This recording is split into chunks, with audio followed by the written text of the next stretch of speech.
প্রিয় দর্শক, একদিকে নরেন্দ্র মোদীজি কলকাতার বুকে এসে নতুন মেট্রোপথ উদ্বোধন করছেন, আর অন্যদিকে মুখ্যমন্ত্রী মমতা বন্দ্যোপাধ্যায়ের বুকে একেবারে হাহাকার শুরু হয়ে গিয়েছে।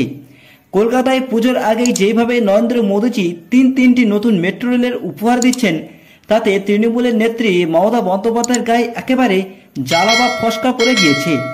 এই কষ্ট এতটাই বেশি যে উদ্বোধনের দিন প্রধানমন্ত্রীর অনুষ্ঠানে মমতা বন্দ্যোপাধ্যায়কে আমন্ত্রণ জানানো হয়েছিল, কিন্তু মমতা বন্দ্যোপাধ্যায় সপাটে না করে দিয়েছেন। তিনি প্রধানমন্ত্রীর অনুষ্ঠানে আসেননি।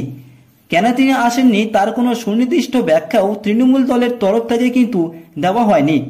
তবে রাজনৈতিক মহলে যেটা প্রশ্ন বা আলোচনা হচ্ছে সেটা হলো, মমতা বন্দ্যোপাধ্যায় মুখ্যমন্ত্রী পদ থেকেও তিনি তার তৃণমূল দলকে নিয়ে বেশি চিন্তা ভাবনা করছেন। কিভাবে মমতা বন্দ্যোপাধ্যায় 2026-এর নির্বাচনে বিজেপির হাত থেকে তার তৃণমূল দলকে রক্ষা করবেন, সেটাই তিনি বসে বসে নবান্নের চিন্তা করছেন। আর এই পরিস্থিতিতে তিনি যদি প্রধানমন্ত্রীর সঙ্গে মঞ্চ ভাগাভাগি করে নেন, প্রধানমন্ত্রীর অনুষ্ঠানে গিয়ে যদি হাততালি দেন, তাহলে তো তৃণমূলের ভোট বিজেপির দলে আরও পরিমাণে বেড়ে যাবে। তাছাড়াও বিরোধীরা বা সিপিএম বা আইএসএফ এর মতন দলগুলো বলবেন, এটা বলতে শুরু করবে যে বাঙালি দেখছেন তো মোদী এবং দিদির সেটিং। ফলে তৃণমূল নেত্রীর প্রধানমন্ত্রীর অনুষ্ঠানে হাজির না থাকা জনগণ দায়ী করছেন তৃণমূল পার্টির আগামী ভবিষ্যৎকে। প্রধানমন্ত্রীর মেট্রো রেলপথের যে অনুষ্ঠান, সেই অনুষ্ঠানে নিজে হাজির হওয়া থেকে বিরতি থেকেছেন, এটা কিন্তু ঠিকই, কিন্তু এই নিয়ে তিনি কথা না বলে রীতিমতো থাকতেই পারছেন না। মমতা বন্দ্যোপাধ্যায় তিনি বলছেন, এই যে নতুন মেট্রোর রুটের সূচনা বা উদ্বোধন হচ্ছে, এতে নাকি তারও সমান সমান ভাগ রয়েছে।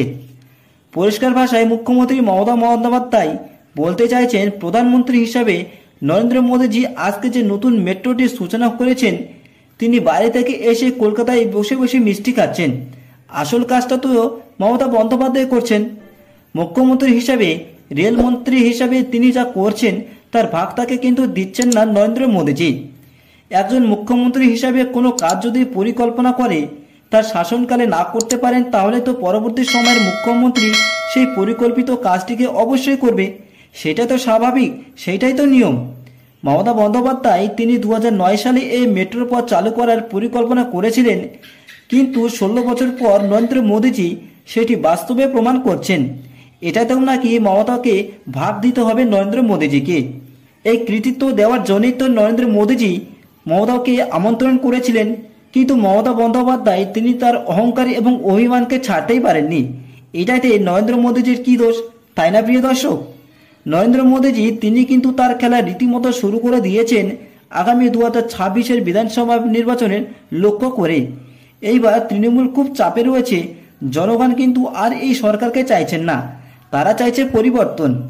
প্রিয় দর্শক, আপনাদের আমার এই প্রতিবেদনটি যদি ভালো লেগে থাকে, তাহলে দয়া করে অবশ্যই এই সংবাদ সারাদিন ইউটিউব নিউজ চ্যানেলটিকে সাবস্ক্রাইব করে নেবেন, এবং আপনারা পশ্চিমবঙ্গের সমস্ত বিজেপি কর্মীদের কাছে আমার এই ভিডিওটি প্রচুর পরিমাণে শেয়ার করে দিন, যাতে প্রত্যেকের কাছে এই ভিডিওটি পৌঁছে যেতে পারে।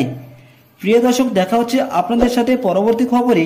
ততক্ষণে নজরে রাখুন, দেখতে থাকুন এই সংবাদ সারাদিন ইউটিউব নিউজ চ্যানেল, এবং আমার এই ভিডিওটি এতক্ষণ ধরে দেখার জন্য আপনাদের সবাইকে জানাই আন্তরিক শ্রদ্ধা ও ধন্যবাদ।